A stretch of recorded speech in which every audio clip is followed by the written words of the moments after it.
Assalamualaikum warahmatullahi wabarakatuh. Waalaikumsalam warahmatullahi wabarakatuh. Ya, selamat pagi Bu Mas. Selamat pagi juga Bu Samsu. Bagaimana kabarnya hari ini? Alhamdulillah sehat, semangat luar biasa. Wah, luar biasa sekali ya, sangat semangat.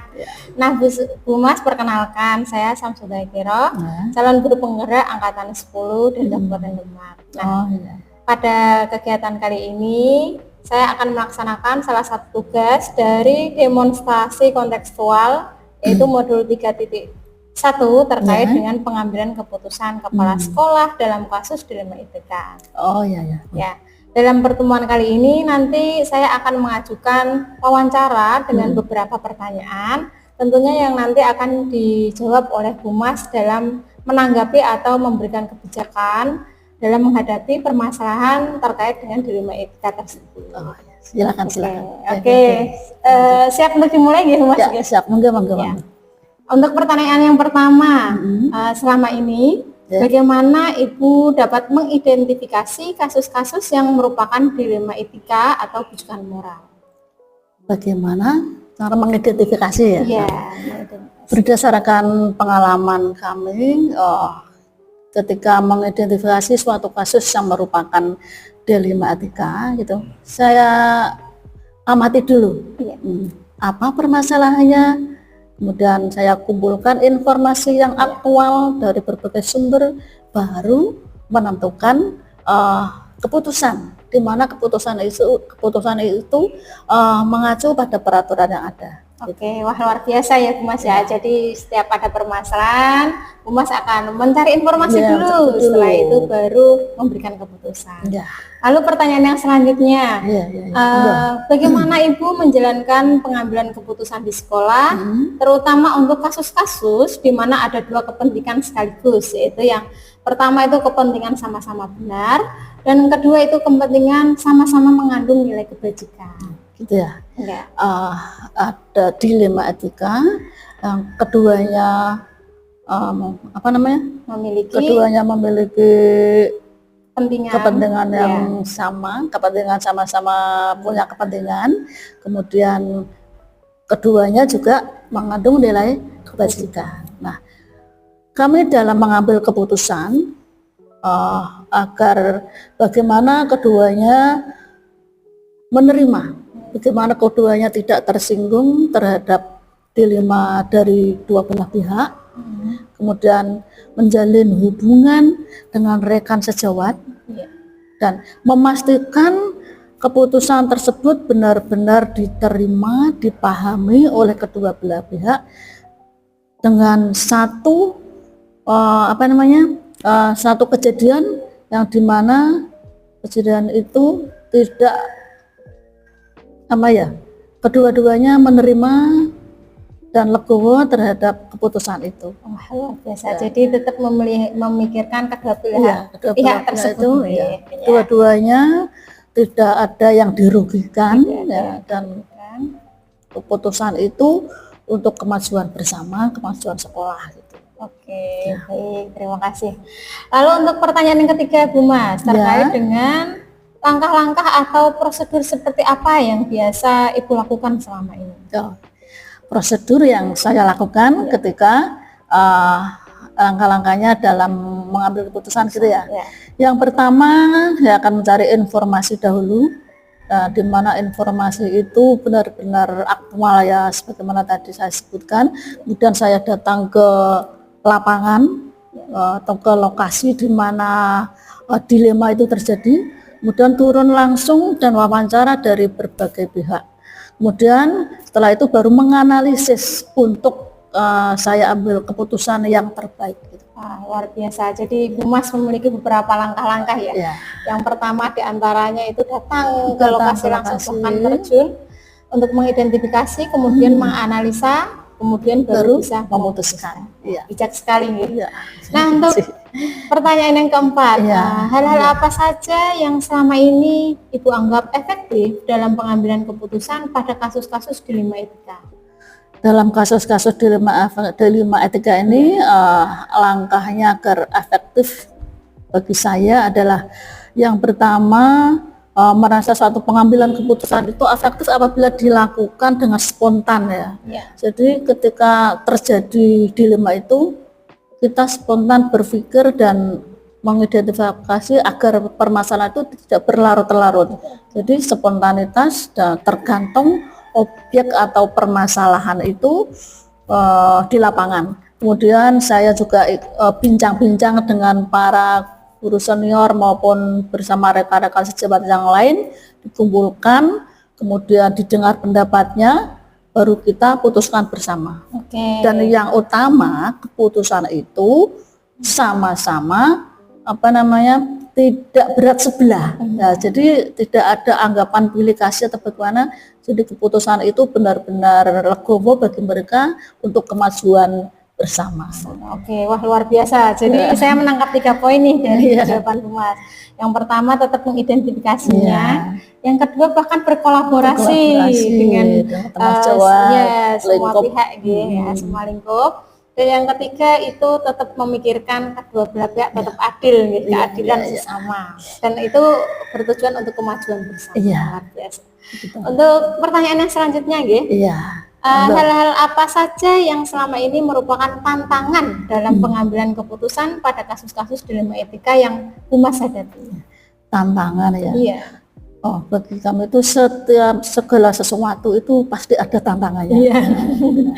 Tantangan yang dihadapi adalah apabila kurang diterima.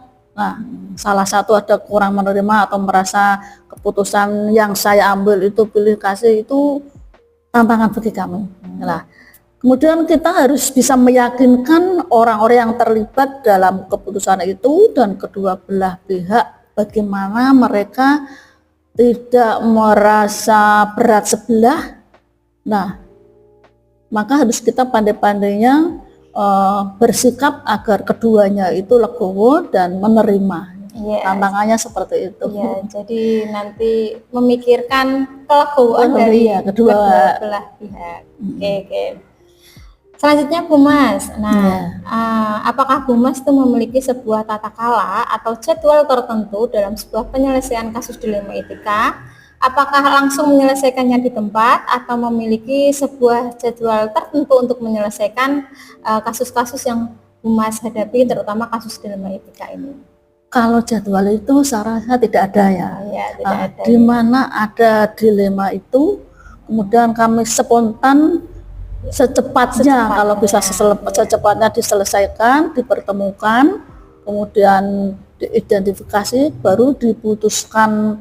Dan yang terpenting sebagaimana saya tadi saya sampaikan, keputusan itu tidak memberatkan dari kedua belah pihak dan keduanya legowo seperti itu tadi ya. Jadi tidak terlalu lama berlarut-larut. Jadi setiap ada begitu mendengar ini ada dilema seperti ini, maka kita cepat-cepat spontanitas diselesaikan. Jadi luar biasa kalau ada kasus seperti ini Bu Mas tidak akan membiarkan terlalu larut, tapi secepat mungkin untuk bisa menyelesaikan. Untuk pertanyaan yang terakhir nih Bu, pertanyaan yang ada pertanyaan ke-7. Apakah seseorang atau faktor adakah seseorang atau faktor-faktor apa yang selama ini mempermudah atau membantu Ibu dalam mengambil keputusan dalam kasus-kasus dilema etika ini?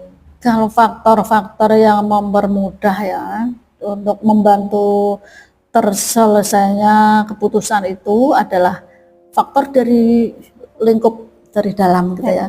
Terutama dari para teman sejawat, baik guru maupun karyawan ya semuanya itu ada dukungan, ada dukungan yang kuat untuk segera menyelesaikan. Dari di antara teman-teman sejawat itu saling menguatkan, sebaiknya begini. Nah, itu dari dukungan dari mereka itulah yang merupakan faktor cepat terselesaikannya suatu dilema itu.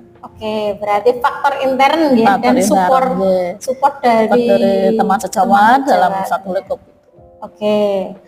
Lanjut Bu untuk pertanyaan yang terakhir. Nah, Dari semua hal yang telah disampaikan, pembelajaran apa yang dapat Ibu petik dari pengalaman dalam pengambilan keputusan, terutama dalam kasus dilema etika? Pelajaran yang kita petik dari dilema etika ini adalah kita harus mempunyai pengalaman, ya. Pengalaman dalam mengambil keputusan, pengalaman dalam bergaul. Jadi pengalaman itu adalah guru yang paling berharga. Kalau kita tidak mengalami, belum pernah mengalami, kita akan kesulitan dalam menentukan. Nah, pelajarannya berharga adalah kita membutuhkan banyak pengalaman, karena pengalaman itu adalah guru yang paling berharga. Wah, luar biasa ya, benar sekali Bu Mas bahwa pengalaman merupakan guru yang sangat berharga bagi kita. Jadi terima kasih saya ucapkan kepada Bu Mas sudah meluangkan waktunya untuk menjawab beberapa pertanyaan yang saya ajukan. Sama-sama, semoga apa yang saya sampaikan bermanfaat bagi pendengar dan bagi pemirsa semuanya. Amin, amin. Terima kasih atas waktunya Bu. Sama-sama. Wassalamualaikum warahmatullahi wabarakatuh. Waalaikumsalam warahmatullahi wabarakatuh.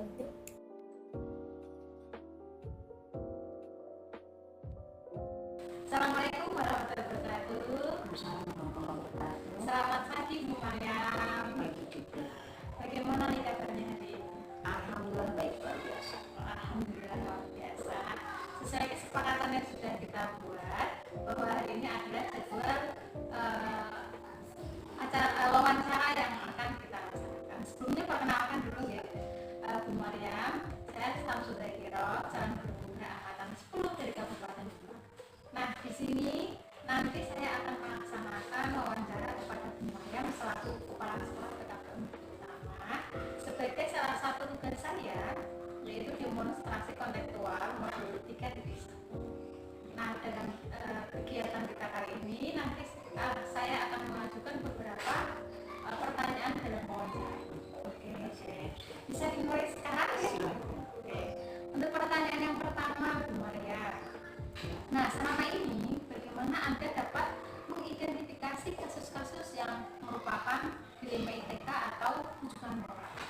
Oke, kalau selama ini kalau saya melihat etika itu saya tidak langsung, kalau ada permasalahan etika atau moral kita tidak bisa langsung menjudge begitu saja. Jadi tidak bisa memutuskan satu hal dengan cuma satu informasi saja, tapi menyeluruh dulu, cari informasi semuanya seperti apa, dari sisi apa saja nih, dari semua informasi. Kalau kita dapat informasi yang akurat, baru kita memutuskan sesuatu, tapi itu pun tidak dengan keputusan saya sendiri, tapi dengan keputusan yang sudah mengambil dari berbagai pihak, dari Wakasek dan teman sejawat yang lain. Jadi baru kita memutuskan, dan itu pun dengan ikutan aturan. Terima kasih, luar biasa ya. Jadi melihat dari segala sisi dulu baru bisa memutuskan. Iya. Seperti itu.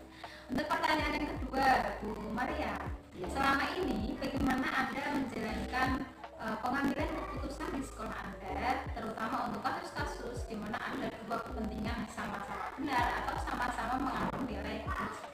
Oke. Kalau untuk melihat permasalahan, pasti kan ada dua sisi yang merasa sama-sama benar kan. Tidak mungkin ibaratnya kalau ada permasalahan itu dari dua pihak ini saya yang salah, saya yang benar. Pasti kalau ada permasalahan itu, kalau egonya lagi tinggi-tingginya merasa benar semua. Nah, ketika melihat permasalahan ini, jadi saya itu berembuk dengan teman sejawat saya, musyawarah dengan maka saya melihat keadaan yang setelah kita ambil masalah ini tidak dari satu sisi saja, tidak mendengarkan dari satu sisi saja, tapi dari semua sisi. Oke, dari semua sisi. Nah, dari itu maka ketika kita sudah bermusyawarah, mendengarkan dari semua pihak, baru kita itu dari teman sejawat, dari Wakasek, dari jajaran-jajaran sekolah kita sendiri, lembaga kita sendiri, baru saya mengambil keputusan, tidak mengambil keputusan dengan ego saya, tapi dari hasil rembukan itu.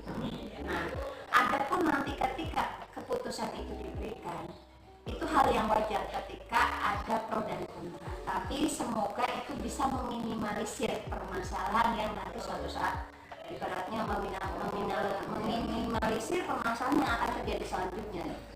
Oke, luar biasa. Untuk pertanyaan yang ketiga, selanjutnya langkah-langkah atau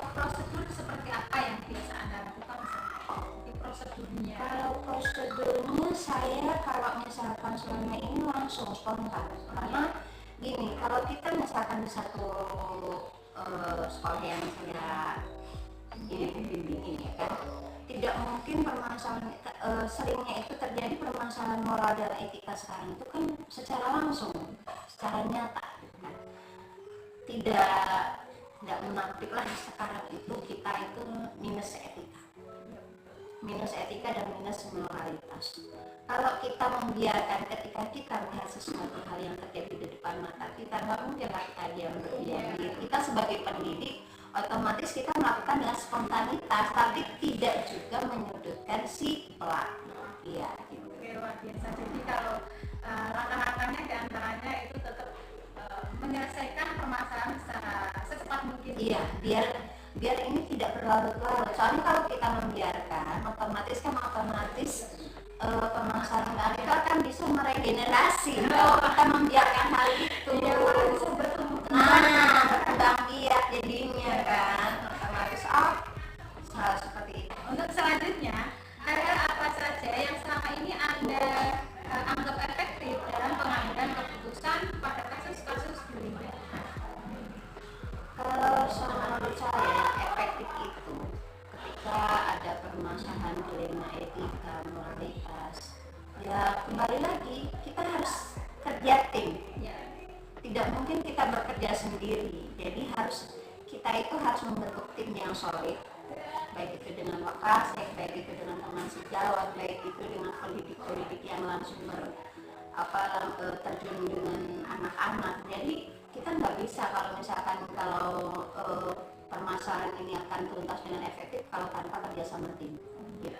Kerjasama tim ya, Ya, menjadi itu wajib. satu poin pentingnya. Ya, bagus sekali.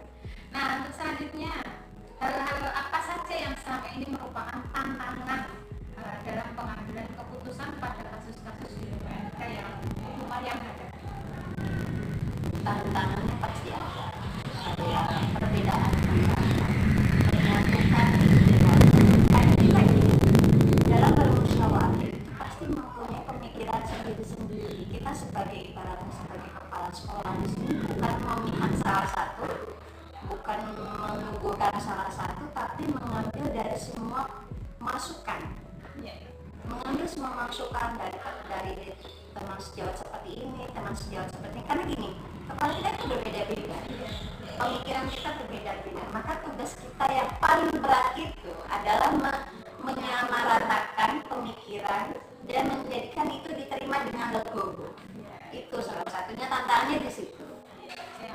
Menyamaratakan idenya, ideologinya, pemikirannya itu di situ. Jadi memixkan antara pemikiran satu dengan yang lainnya, tidak menyinggung salah satunya dan tidak merasa menitik beratkan pada salah satu. Itu intinya. Bijak sekali Bu Maryam. Alhamdulillah. Jadi memang sebagai pemimpin kita memang harus mengakomodir semua pemikiran dari Ya, betul. harapannya tidak mengatakan salah satu kita. Iya, Semuanya betul. terutama yang lainnya itu harus merasa dan selanjutnya nih Bu Maria, apakah Anda memiliki sebuah tata cara atau jadwal tertentu dalam sebuah penyelesaian kasus dilema ITK? Apakah Anda langsung menyelesaikan di tempat atau memiliki sebuah jadwal untuk menyelesaikan? Bentuk atau prosedur seperti apa yang Anda jalankan? Kalau disebut kita mempunyai jadwal, tidak juga. Jadi yang sering saya alami itu secara spontanitas. Tetapi ada beberapa hal yang memang dalam menyelesaikan permasalahan itu kita butuh waktu, butuh untuk berebut dengan bersama, tidak langsung ke spontanitas. Kalau mungkin tidak bisa. Jadi ada tergantung dilihat dari permasalahannya seperti apa. Kalau permasalahannya ringan, otomatis kita bisa langsung dan spontan menyelesaikan masalah saat itu juga. Tetapi ketika moralitas itu sudah di atas rata-rata, kita tidak bisa menyelesaikan dengan hanya spontanitas, tapi butuh berkala. Karena membimbing itu tidak semudah membalik telapak tangan. Karena gini, didikan kita di sekolah dengan didikan di rumah otomatis bisa berbeda. Jadi ada kesinambungan dan itu butuh kerjasama tim, bukan hanya dari di lingkungan sekolah, tapi juga mengikut sertakan orang tua dari orang tua si pelaku kan. Jadi tidak bisa kita itu hanya cuma permasalahan itu kita sudah selesai di sekolah, enggak. Kalau tidak dengan bekerja sama dengan pihak keluarganya sendiri, maka itu tidak akan ada efektivitas yang maksimal, tidak akan berimbas dengan baik. Tapi kalau ada kerjasama antara pihak sekolah dan baik itu dengan keluarga si pelaku, insya Allah itu akan ibaratnya plusnya lebih banyak lagi. Oke. Jadi tetap Kerjasama. ya kerjasama.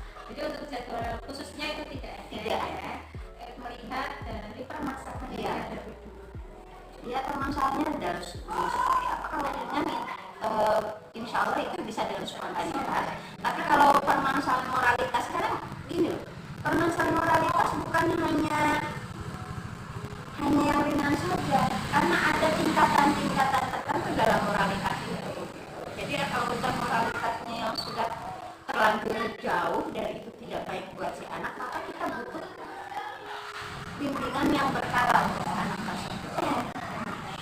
Oke, luar biasa Bu Maria. Untuk selanjutnya, pertanyaan ketujuh. Adakah seseorang atau faktor-faktor apa yang selama ini mempermudah atau membantu Anda dalam mengambil keputusan dalam keputusan ini? Kembali lagi, yang mempermudah itu adalah kerjasama tim. Kita udah ibaratnya bermusyawarah, meminta nasihat dari yang atasan kita juga. Kita kan otomatis nggak bekerja sendiri, otomatis kita meminta nasihat kepada orang yang lebih berpengalaman dan rekan sejawat. Karena gini, bukan berarti kepala sekolah itu kita punya kendali yang hebat, tidak, punya kekuasaan yang powerful, tidak. Jadi kita bisa berdiri bisa mengambil keputusan itu pun karena teman-teman rekan-rekan kerjasama yang solid itu yang kita bisa menjadi lebih kuat. Nah itu. Tadi kuncinya di sini yang disampaikan kemarin tentang kolaborasi. Iya betul, dengan kolaborasi yang solid. Karena tanpa itu kita tidak bisa melakukan hal yang lainnya gitu. Untuk pertanyaan yang terakhir Ibu Maria, dari semua hal yang telah disampaikan, pembelajaran apa nih yang dapat Ibu Maria petik dari pengalaman Anda mengambil keputusan ini? Dari semua pengambilan keputusan ini, dari setiap permasalahan, mengajarkan saya untuk menempat diri saya untuk menjadi orang yang legowo. Ketika apa yang kita utarakan tidak sesuai dengan yang diharapkan, ketika apa yang kita mengungkapkan suatu permasalahan atau memberikan saran, misalkan langkah apa dari teman sejawat itu yang berbeda, maka kita harus ada hati yang legowo. Karena kalau tanpa kita hati yang legowo, kalau mengedepankan ego, justru itu akan menghancurkan suatu kerjasama tim gitu. Jadi pelajarannya itu empati, legowo, dan juga dari permasalahan ini jadi pembelajaran berharganya itu kepada diri sendiri sebagai seorang, kita sebagai pendidik juga sebagai orang tua, tidak menampik hal itu. Bahkan anak sendiri pun tidak lepas dari yang namanya minus etika, minus moralitas, itu dari situ. Karena lingkungan itu sangat kuat yang harus kita ibaratnya bening buat diri sendiri juga. Itu sebenarnya pengalaman berharga dari setiap permasalahan. Luar biasa ya, ternyata pengalamannya yang diambil cukup banyak, baik empati, tanggung jawab, dan sebagainya. Nah, ini demikian Bu Maria, untuk rangkaian pertanyaannya sudah selesai.